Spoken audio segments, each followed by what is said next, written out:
Buenas tardes, bienvenidos nuevamente a su programa Ciencia a la Universidad. Antes de presentar a nuestra invitada de hoy, quiero comentarles que durante la semana del 3 al 7 de junio se llevó a cabo un Congreso Nacional de la Asociación Mexicana de Estudios Rurales.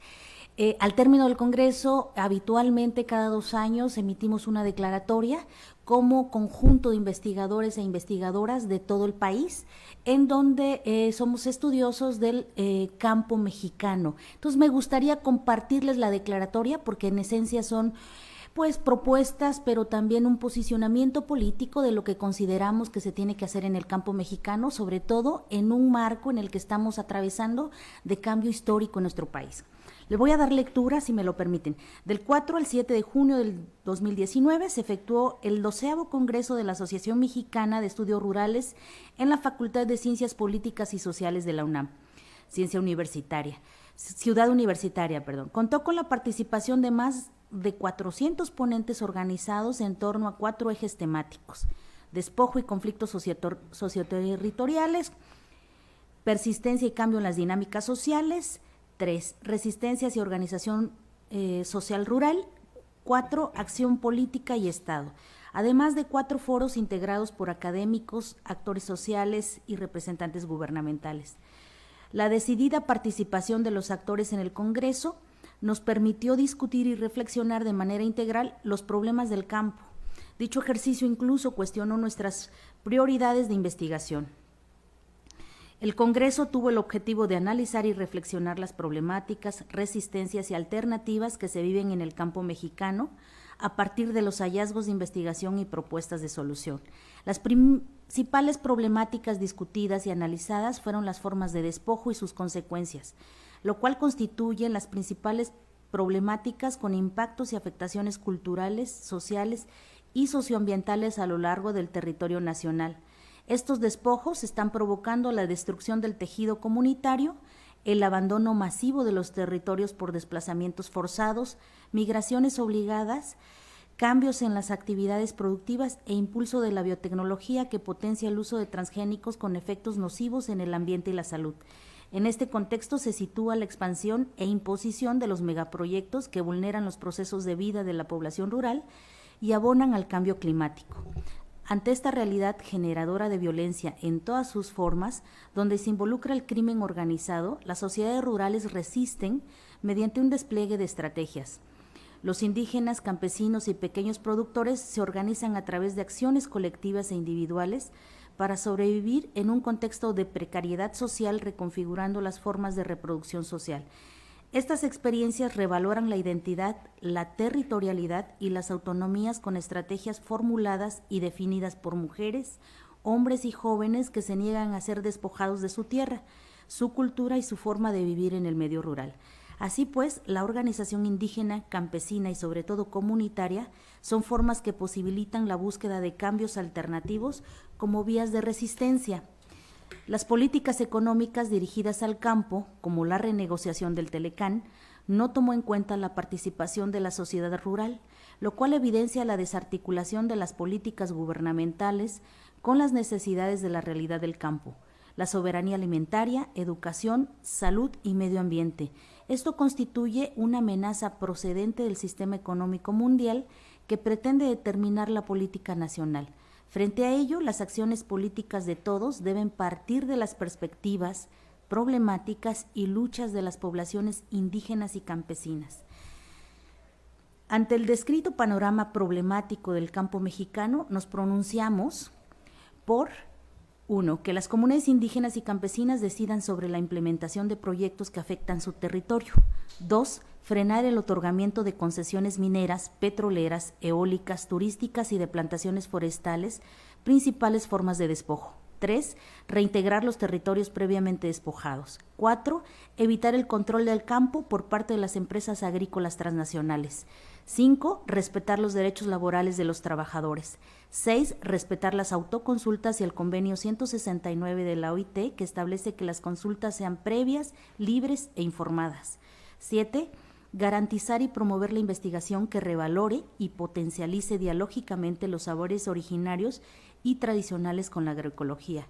8. Realizar y aplicar políticas públicas que fortalezcan la producción campesina e indígena, garantizando la sustentabilidad y la seguridad alimentaria que asegure una vida digna y sana para el bien común. 9. Realizar conjuntamente con los conocimientos y participación local de las comunidades indígenas y campesinas programas interculturales, comunitarios y regionales que contribuyan a mejorar la salud de la población rural. 10. Considerar el conocimiento y experiencia de las investigaciones de AMER para la elaboración de políticas públicas hacia el campo y en la toma de decisiones sobre el campo mexicano. Finalmente, exigimos no más despojo al campo, no a los transgénicos, sí a la vida sana y respeto a las comunidades y poblaciones indígenas. Pues bien, esto se los compartí derivado de las investigaciones que realizamos en el campo mexicano, todos los investigadores e investigadoras del país que estamos involucrados, que somos alrededor de 300 investigadores miembros de esta asociación. Pues bueno, después de eso continuamos con el diálogo de este programa, que es, en esta ocasión tenemos de invitada a la doctora Fabiola Bailón. Fabiola Bailón Vázquez. Ella realizó una licenciatura en etnohistoria en la Escuela Nacional de Antropología e Historia, la maestría en historia en la Facultad de Filosofía y Letras y el doctorado en historia en el Colegio de México. Realizó 2 estancias postdoctorales, una en el Instituto de Investigaciones Históricas de la UNAM y otra en la maestría en estudios de la mujer de la UAM Xochimilco. Actualmente es investigadora de tiempo completo en el Instituto de Investigaciones en Humanidades de la UAPJO y es coordinadora de las licenciaturas en Humanidades e Historia del Arte en la misma institución. Se ha desempeñado en el ámbito académico, aunque ha establecido vínculos con grupos de la sociedad civil, como es de lo que también hablamos en este programa. Pertenece al Sistema Nacional de Investigadores. Sus temas de investigación son la historia de la prostitución, el lenocinio, ahorita nos comentará de qué se trata el tema, y la trata de personas con fines de explotación sexual en México en los siglos XIX y XX, la historia del trabajo doméstico, la política en la ciudad de Oaxaca y la historia de las mujeres en general. Ha sido profesora en la Escuela Nacional de Antropología e Historia y el Instituto Cultural Helénico. Ha participado como ponente, organizadora y coordinadora en mesas en diferentes eventos y recientemente organizó en el Instituto de Investigaciones Históricas de la UNAM el coloquio Prostitución, Lenocinio y Trata de Personas con Fines de Explotación Sexual en la Historia de México.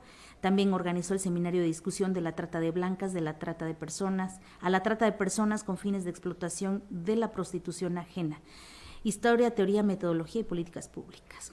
Y bueno, en fin, tiene una serie de publicaciones en revistas y libros colectivos, entre las cuales podemos destacar la cara oculta del reglamentarismo, explotadores y clientes de la prostitución 1865-1940, la explotación de la prostitución ajena en México, el inicio de un debate y sus consecuencias legales 1929-1956. Matronas y burdeles de la ciudad de Oaxaca, 1890-1912, apropiación, defensa y negociación del comercio sexual tolerado, prostitución, lenocinio y crimen, diferentes miradas en torno al caso de las poquianchis y las garantías individuales frente a los derechos sociales, una discusión porfiriana en torno a la prostitución. Es autora también del libro Mujeres en el servicio doméstico y en la prostitución, sobrevivencia, control y vida cotidiana en la Oaxaca porfiriana. Este fue editado por el Colegio de México y de prostitución y lenocinio en México, siglos XIX y XX, editado por la Secretaría de Cultura y el Fondo de Cultura Económica. Finalmente, también coordinadora, junto con Elise Speckman Guerra, del libro Vicios, Prostitución y Delitos, Mujeres Transgresoras en los siglos XIX y XX, editado por la UNAM. Bueno, vemos que tienes como una especialidad, ¿no?, en temas ligados a mujeres, a violencias y a prostitución, a temas de prostitución. Bueno, pues nos gustaría que nos comentaras en qué consiste esto del lenocinio. Particularmente no he estado muy acercada al término, sí, y al concepto, ¿no? El lenocinio es la explotación de la prostitución ajena, ¿no? Okay. Que se diferencia de la trata por la movilidad, ¿no? La trata implica es un conjunto o una serie de delitos. y el lenocinio es simplemente el delito de la explotación por sí misma, ¿no? Entonces, lo pongo de manera separada porque no siempre ha habido trata y desde el periodo colonial hay lenocinio, ¿no? Que era la explotación simple, digamos, de mujeres para la prostitución. Entonces, cuando se tipifica el delito de trata dentro del Código Penal, ya se incluye toda una serie de delitos que va más allá de la simple explotación de la prostitución ajena. Implica también el traslado, la acogida, etcétera, etcétera, ¿no? Son una serie de delitos vinculados, más allá de que la trata no solo tiene que ver con la explotación de la prostitución ajena, sino también con otros móviles, como son el tráfico de órganos, ¿no? Armas, etcétera. Entonces es un delito mucho más amplio que el del lenocinio. Ahorita al leer algunos breves ensayos y también artículos y revistas y todo lo que has participado en términos académicos, el tema está tratado sobre todo en el siglo XIX y XX. Esto, por una parte, seguramente te lleva a hacer como la revisión documental, pero esto no también te representa, o qué te representa en términos de obstáculos, de retos, de desafíos en estos temas particulares, que además, a pesar de ser como que haces en términos históricos tu revisión, supongo yo que de cualquier forma representa esos desafíos, ¿no? Sí, yo me he especializado en siglo XIX y XX, aunque hay otras investigadoras que hacen historia de la prostitución en el periodo colonial, por ejemplo, ¿no? XIX y XX son significativos en términos de que se da un proceso histórico interesante en México, ¿no? Que es el inicio de la regulación de la prostitución. Es un sistema que determina prácticamente todo relacionado con la prostitución, ¿no? En dónde se puede ejercer la prostitución o no, quiénes pueden o no ejercer la prostitución, una serie de requisitos, de obligaciones, de prohibiciones que establece el Estado para regular y controlar la prostitución y también el lenocinio. Entonces a mí me interesó ese fenómeno y empecé a analizar primero el discurso médico, porque me había encontrado con muchos documentos, mucha documentación médica relacionada con la prostitución, y yo quería saber por qué eran los médicos los que estaban opinando en relación con la prostitución, ¿no? Luego empecé a encontrar los reglamentos de prostitución, que en el caso de México hay muchísimos. Prácticamente todo el país estuvo regulado desde mediados del siglo XIX. En el caso de la Ciudad de México se abole el reglamento en 1940 y ahí empiezan algunos estados también a abolir su reglamento, pero muchos estados, como es el caso de Oaxaca, permanecen dentro del reglamentarismo. Oaxaca sigue teniendo un reglamento de prostitución desde mediados del siglo XIX hasta la época actual, ¿no? Y bueno, empiezo a trabajar con documentación administrativa para lo que en ese momento era mi tesis de maestría.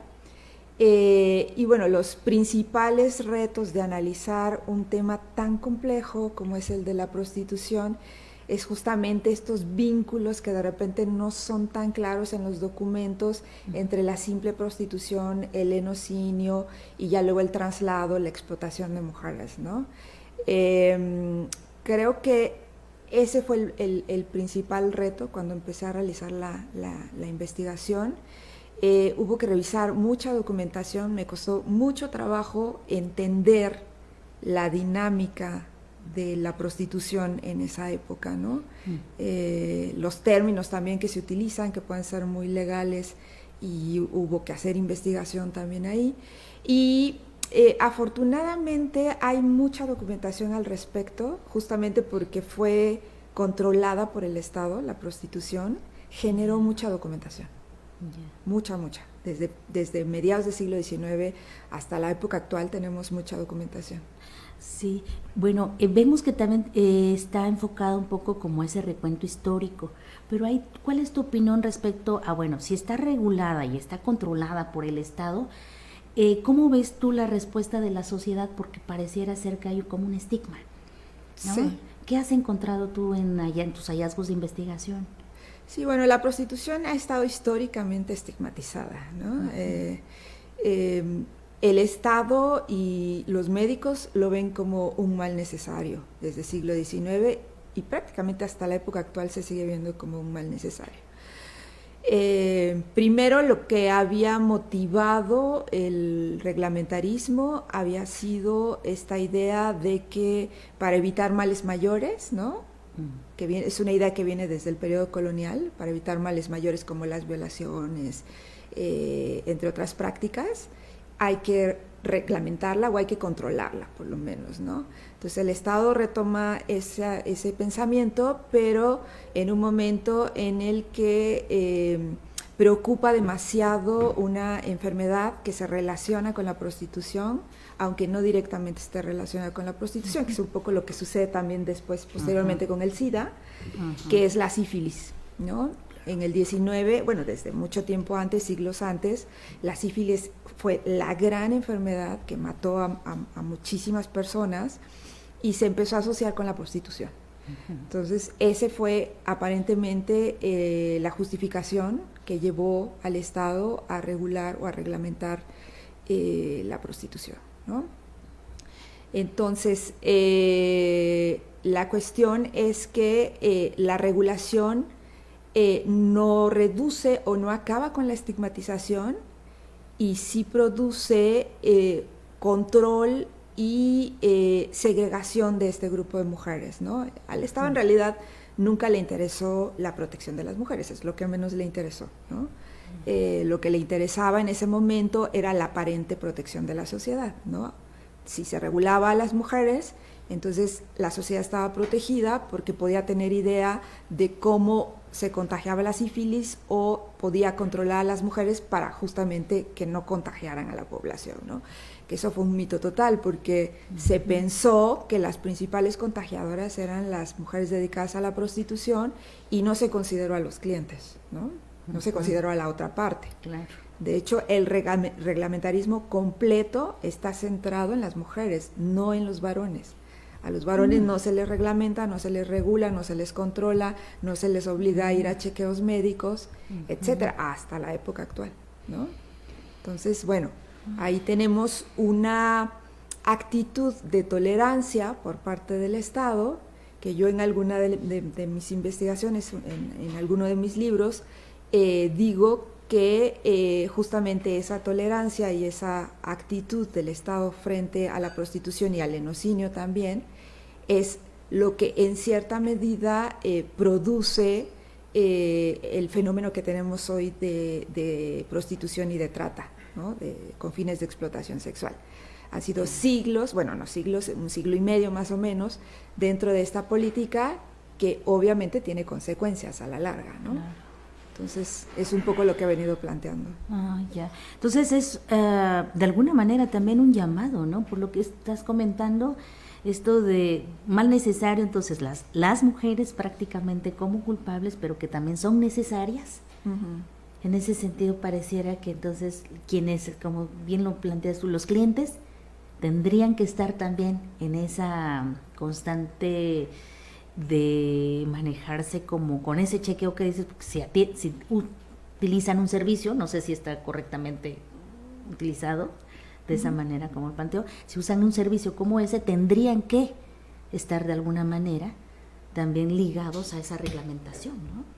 Ya, bueno, hoy en día es un tema muy polémico que ha generado muchos enfrentamientos, hay diferentes posturas en torno al mismo.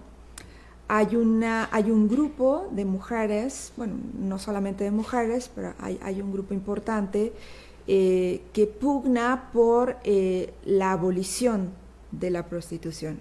Ese grupo se ha llamado abolicionista y que, entre otras cosas, le da la vuelta, digamos, al análisis para poner la atención ya no solamente en las mujeres, sino también justamente en los hombres. En los llamados clientes, ¿no? Yeah. Y una de las medidas que proponen es la penalización del cliente. se ha planteado como una medida utópica, como algo que es imposible, que el comercio sexual deje de existir, etcétera, pero tiene unas raíces muy interesantes, feministas, ¿no?, de pensar que puede existir un mundo sin prostitución, así como en determinado momento se llegó a pensar que podía existir un mundo sin esclavitud negra, ¿no? Porque ahora hay otras formas de esclavitud, ¿no? Entonces, en determinado momento se llegó a pensar que no podía haber un mundo sin esclavitud negra, ¿no? Y hoy en día, pues, ya no tenemos esclavitud negra. Entonces, bueno, esa es una postura. La otra tiene que ver justamente con la reglamentación, y hay un grupo también bastante fuerte que sigue pugnando por la reglamentación como un mecanismo aparentemente de protección a las mujeres, ¿no? Que es una cosa que hemos discutido las feministas abolicionistas, diciendo que el reglamentarismo en ningún sentido produce ningún tipo de protección a las mujeres. Nos ha costado mucho mantener esa posición, porque el país en general tiene una situación no homogénea, ¿no? El gobierno no se ha pronunciado hacia un lado o hacia otro, ¿no? Cada estado tiene su propia política en relación con la prostitución, y hay algunos que sí que la reglamentan, hay otros que no. Y mientras yo estuve en la Ciudad de México, por ejemplo, donde sí se logró el abolicionismo del reglamentarismo, había un grupo muy fuerte que estaba pugnando por volver a la reglamentación, que todavía sigue pugnando por volver a la reglamentación, y bueno, ahí hubo una serie de debates, participación en foros, en los cuales se intentaba hacer saber a la población que no era la mejor opción para las mujeres la reglamentación, ¿no? O sea, si lo que se quiere es proteger a las mujeres que están dentro de la prostitución, no es la mejor opción. Pero en este sentido, ¿por qué no es la opción? Esto es decir, al momento de no haber reglamentos, eso cómo las posicionan también, y en la sociedad también cómo lo vemos, porque yo pienso que uno de los temas es que la propia sociedad no está abierta a esas posibilidades, ¿no? Es decir, el cuerpo humano como no debiera, como el mismo trabajo, en términos marxistas podríamos decir, está considerado una mercancía, que no debiera, porque somos nosotros mismos. Y me parece que pasa algo parecido con las mujeres, ¿no? Es el cuerpo mismo el que se está comercializando. Es que ahí tenemos una idea errónea de que lo que se comercializa solamente es el cuerpo, ¿no? Como si lo pudiéramos desvincular de todo lo que somos. Como si realmente pudiéramos estar en un cuarto, decir, este es mi cuerpo y yo no me preocupo por nada más, ¿no? Pero bueno, los estudios que se han hecho sí han encontrado que hay una serie de afectaciones fuertes, ¿no? En las mujeres, que van desde empezar a consumir droga para un poco desvincularse del cuerpo, ¿no? Que en realidad no tiene el efecto que en realidad esperarían, desde consumir droga para desvincularse del cuerpo, no sé, hasta una serie de prácticas, ¿no? Que evidencian que no hay tal separación entre cuerpo, mente, sensaciones, sentimientos, etcétera, ¿no? Entonces, los niveles de afectación son bastante grandes, ¿no? Dentro del mundo de la prostitución, porque tender a verlo como un servicio es justamente no ver todo lo que hay alrededor de la prostitución, ¿no? Bueno, se ha dicho que, por ejemplo, no todas las mujeres tienen padrote, ¿no? No todas las mujeres están explotadas. Pero, bueno, hay otro tipo de explotaciones. A lo mejor no la explota el padrote, pero la explotan sus hijos y tiene que estar prostituyéndose para sostener a los hijos, ¿no? O sea, cuestiones que tienen que ver con la violencia ya directa que se vive dentro del mundo de la prostitución, que las mujeres, muchas de ellas ya lo ven como algo natural, casi, ¿no? O sea, tipos de prácticas que normalmente no se tolerarían, las mujeres las toleran y las naturalizan porque forma parte ya del ambiente y del mundo prostibulario, ¿no? Y de ahí podemos ir, ¿no?, analizando las diferentes escalas y los diferentes círculos de violencia dentro de los cuales están metidas las mujeres dentro de la prostitución. Esto es lo que no se observa cuando se dice, no, pues hay que reglamentar, o es un servicio simplemente, ¿no? O sea, lo único que están prestando ahí es su cuerpo. Se ha dicho, por ejemplo, que las mujeres ganan bien, ¿no? Hasta donde yo he observado, lo que he visto, eso no es real, ¿no? O sea, ninguna mujer que yo conozca dentro de la prostitución tiene auto, tiene casa, o se jubila, ¿no?, de la prostitución. Es decir, es un mundo muy complejo, ¿no? Porque además los límites entre la prostitución y la trata son delgadísimos, son muy, muy, muy, muy delgados. Entonces, nos encontrábamos con mujeres que decían que pues ellas ya no tenían padrote y que ejercían la prostitución de manera libre, pero si uno hace un análisis ya interseccional, ¿no?, de considerar edad, otras cosas, uno se puede dar cuenta que, bueno, mujeres de 40 o de 50 años pues ya pasaron por una historia de explotación y ya pueden decir, pues ya no estoy con el padrote, claro, porque en determinado momento el padrote ya no las consideró útiles y las desechó. Las desechó como basura. Y entonces ellas, sin saber qué hacer, seguían dedicándose a la prostitución, ¿no? Entonces esa supuesta libertad hay que analizarla y hay que cuestionarla, ¿no? Sí, no, y justo por eso te preguntaba, si no es la reglamentación, si no crees que, o sea, es en general somos la sociedad quienes no vemos esa parte, porque lo mismo pasa con los trabajadores, o sea, lo que estamos diciendo es, me vendo y ni siquiera me doy cuenta que no solamente no estoy vendiendo mi fuerza de trabajo, porque eso no existe, es todo yo. Y lo mismo pasa con las mujeres, pues es no solamente, lo puse como ejemplo, se vende como mercancía, pero no lo es. Es todo el ser humano en general. Sí, claro. O sea, en eso lo planteaba. O sea, si no es la reglamentación, ¿cómo la sociedad se tiene que formar en una forma de tal que considere todo lo que significa y las afectaciones para un ser humano, para una persona, ¿no? Implica un cambio cultural.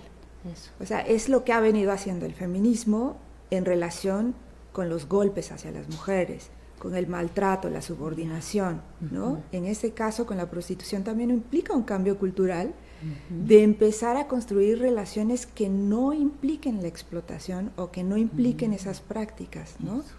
O sea, decir a los varones, tú puedes establecer relaciones más equitativas y no de explotación y de subordinación de las mujeres, porque en el fondo de la prostitución y de la trata y de la explotación lo que hay es la subordinación, la relación de dominio, de poder, ¿no? Ya se han hecho varios estudios analizando, por ejemplo, por qué los clientes o los explotadores de los clientes, perdón, porque van a buscar mujeres para la prostitución. Se han dado explicaciones que tienen que ver con la libido y con la sexualidad y etcétera, pero en el fondo lo que está es la subordinación y la relación de poder. Lo que buscan es sentirse muy hombres, ¿no? Dentro de una relación. Entonces, yo creo que ahí tendría que haber un cambio cultural que nos toca a todos, ¿no? A toda la sociedad, de dejar de pensar en la prostitución como algo que es inevitable y que ahí va a estar y que nunca va a cambiar, ¿no? Y que va, yo creo que muy aparejado de todos estos cambios que se han dado como resultado de la lucha feminista, ¿no? Muchas cosas han cambiado para las mujeres desde, ¿qué te gusta?, desde mediados del siglo XIX o desde principios del siglo XIX hasta la época actual. En México las mujeres no podían votar hasta 1953, ¿no? O sea, Ahí tienes un ejemplo importante de lo que ha significado la lucha feminista y los cambios en las mujeres, ¿no? Claro. Hasta hace poco se veía como natural, bueno, todavía se sigue viendo en algunos contextos como natural que los varones le peguen a las mujeres, ¿no?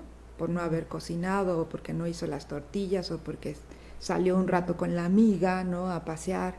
Entonces, todos esos son cambios culturales que hemos venido forzando un poco, empujando las feministas, pero que, bueno, corresponderían a toda la sociedad si es que pensamos en una sociedad libre de violencias, libre de golpes, de maltrato, más humana, ¿no?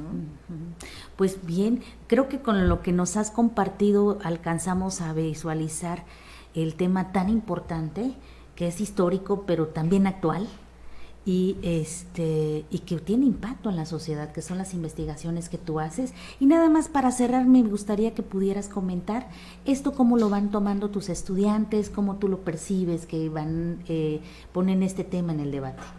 Sí, yo actualmente estoy dando un seminario de metodología para la investigación con perspectiva de género en el Instituto de Investigaciones en Humanidades de la UAPJO, pensado inicialmente para historiadores, ¿no? Y para gente que tuviera interés en hacer historia de las mujeres o en historia con perspectiva de género. Sin embargo, he tenido estudiantes externos que se han interesado, van al curso, y ha sido muy rico porque tenemos justamente esta vinculación entre pasado y el presente, ¿no? Gente que está haciendo investigación en época contemporánea, y mis estudiantes de la licenciatura en Humanidades con terminación en Historia, que están trabajando temas históricos. Y esto sirve mucho a los estudiantes justamente para no desconectarse de la realidad, ¿no? O sea, y para entender también que el conocimiento histórico puede tener una utilidad, ¿no? O sea, puede ayudarnos a comprender el presente, puede ayudarnos a no caer en los mismos errores, ¿no? A cambiar quizá el futuro. Y ha sido muy interesante, ¿no? Cómo ellos han vinculado el conocimiento del pasado con el conocimiento del presente, y cómo buscan justamente la documentación o tratar de entender el pasado porque les ayuda a explicar en dónde están parados y qué es lo que están haciendo y por qué tienen cierto tipo de relaciones, o cómo se relacionan con sus compañeros o con sus padres, ¿no? Entonces, creo que plantearlo de esa manera ha ayudado mucho, ¿no? Que un simple curso de historia alejado de la realidad. Ay, pues muchas gracias, Fabiola, la doctora Fabiola Bailón Vázquez. Ya saben dónde localizarla, en el Instituto en Humanidades de la UAPJO, y pues le agradecemos el habernos compartido. Esperamos que nos sigan viendo por este programa. Que tengan buen día.